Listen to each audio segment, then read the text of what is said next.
Welcome to our astrological outlook for the first 2 weeks of February.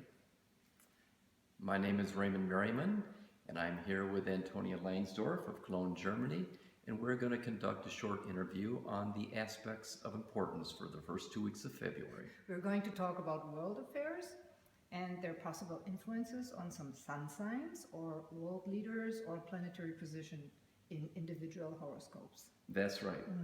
So what do you think is the most important aspect, or are the most important aspects in the next 14 days? Well, most of what we're going through in early February and even late January relates to Pluto. On January 25th, Mercury entered its retrograde motion at 15 degrees of Capricorn, and it was in a square conjunction to Pluto. Now, it's very interesting, as that happened at the end of January, it formed a square to Vladimir Putin's sun in Libra. Oh, his sun is at what degree? Around 15 degrees of Libra, I think, 14, 15. And so Mercury and Pluto represent investigative reporting, where information comes up that had been buried in the past because Pluto's in Capricorn. And what happened at the end of last week? The UK, the United Kingdom, publicized an inquiry commissioned by the UK government that found probable reason to believe that Russian President Vladimir Putin was involved in the poisoning, plutonium poisoning of a Russian spy agent back in I think it was 1998 or 99. And now it all came out with When Mercury, Mercury Pluto. conjunct Pluto, which is late January, and it actually goes to the first part of February, yes, it all came out. It's on the front page of the Wall Street Journal and many of the international newspapers.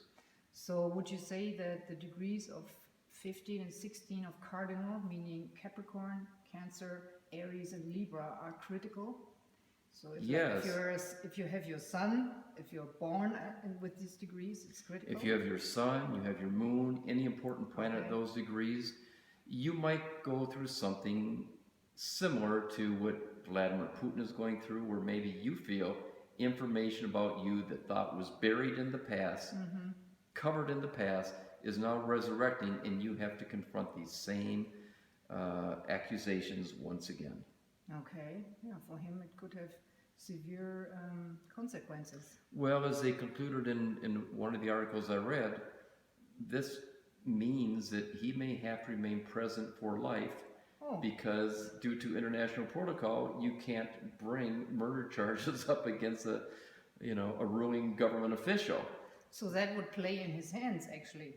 If he, in the sense that he wants to remain president of Russia until he dies, yes, that may play right into his hands. Now, there's some positive things too that could happen. Mercury conjunct Pluto may mean that instead of being the subject of investigation, you may be the investigator, and you may make a discovery that was new information, some kind of a revelation to the world, or it just may be a discovery, revelation to something important in your life.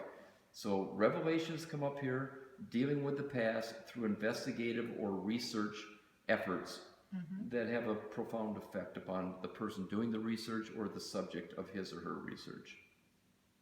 Okay, and what about the markets? They have been going pretty wild the last weekend. So do you have a prediction? Well, this fits too, because as Mercury conjuncts Pluto, it also forms a square to Uranus. And whenever Uranus is involved in a hard aspect to a fast-moving planet like Mercury, Venus, or the Sun, markets get very nervous, very volatile. In fact, we see that coming up again in the first week of February, because Venus is going to be conjunct Pluto, square Uranus, just like Mercury was at the end of January. So on February 5th and 6th, when Venus conjuncts Pluto squares Uranus, you're going to see a similar effect upon the markets. It's volatile, it's nervous, it's wide price swings. Now, it's very important to consider that the first week of February, as this aspect is taking place, which is what we call a critical reversal date, or CRD, when many financial markets suddenly reverse, that it's right on the same day that the not the Federal Reserve, but the Labor Department releases its non-farm payroll reports, February 5th. It's apt to have a profound powerful impact upon stock prices and interest rates of markets and currency prices. This is going to be a very wild time coming up. The other thing to keep in mind that Venus conjunct Pluto square Uranus on February 5th and 6th is also, I believe it's conjunct French President Hollande's moon. Is that right? Absolutely. His moon is on 17 degrees of Capricorn. And this is taking place at 16 and 17 of Capricorn and Aries. So Hollande of France is very much in the picture. Not only that, but a couple days after that, on February 7th and 8th, you have a new moon in Aquarius. And that new moon is 18 degrees of Aquarius, and it squares Mars. Hollande's sun is 18 degrees of Leo. So France and President Hollande are very much in the picture in the early part of February, and it has to do with sudden changes of fortune. And perhaps when Mars is involved, perhaps there's another military threat or a terrorist threat. He and the whole country of France has to be very vigilant around the first 10 days of February to perhaps a copycat or an imitation of what we experienced last October 31st, I think it was. Yeah, and that also means that everybody who has birthday in that time span of Leo, Aquarius, Scorpio, and Taurus Yes. could experience. Right. All of those people are going to go through the new moon, square Mars, affecting their sun.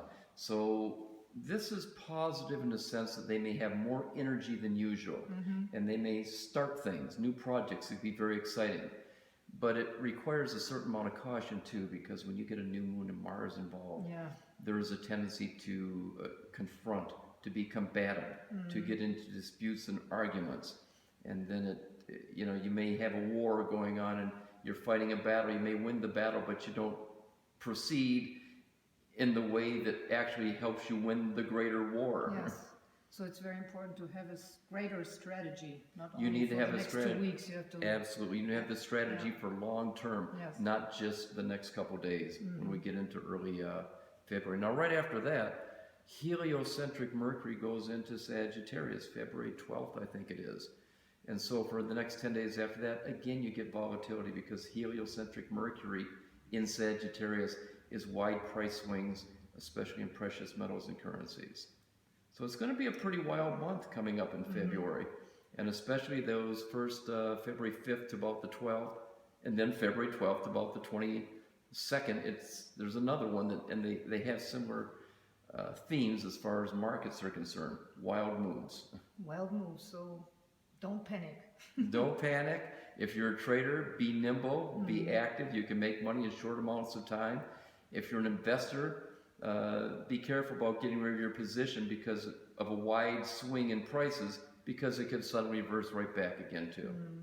So February is a very exciting month, but a somewhat dangerous month, especially for people who are born in the middle of cardinal signs and maybe that 17, 18 degrees, 19 degrees of fixed signs. They need to be most cautious. Can you tell us what birthdays these are approximately? Well, the new moon is taking place in February 7th and 8th, so it's going to be people born within 3 days of that, February 5th to about the 11th or 12th, and then every 90 days after, so you're going to get around May 5th to the 12th, then August 5th to 12th, and then you're going to get November 5th to 12th. And the ones in the cardinal signs, they would be approximately January 4th to 6th, somewhere around there, 4th, 5th, and 6th, give or take a day or two. Let's say January 3rd to about the 9th. They need to be careful. They need to be cautious, so it has more to do with people pulling things out of the past to cause conflict with them, or they themselves pulling things out of the past of other people and bringing it up for them to have to confront, and then it causes tensions. And the other cardinal signs like Aries, Cancer, and Libra? Yes, you've got the January 3rd to 9th, and every 90 days after that, about April 3rd to 9th, July 3rd to 9th, and then October 3rd to 9th. Those are the ones that are most affected by these aspects. They have some opportunities, but they also, since these are hard aspects, they need to be a little bit more cautious and think before acting. Think before acting. Don't go on impulse. Think it out and consider what are the consequences of me reacting in any kind of an argumentative or hostile manner. So it's a period of time where it's very important to stay grounded, to meditate, and Yes. to pay attention that you stay in your center instead of. Yes, it's a good time to be creative. These are Good. creative aspects. Yeah. So if you write, if you act, if you do anything in a creative fashion, it's okay. Just stay away from confrontations with other people who, may oppose you, and then you may overreact to that, and then it escalates quickly. That's for the world, where, military combativeness may suddenly escalate, maybe terrorist activity escalates, but for the individual too. You want to pursue creative efforts basically on your own and avoid any kind of confrontational activities with others. Thank you, Ray. You're welcome. Thank you. Thank you.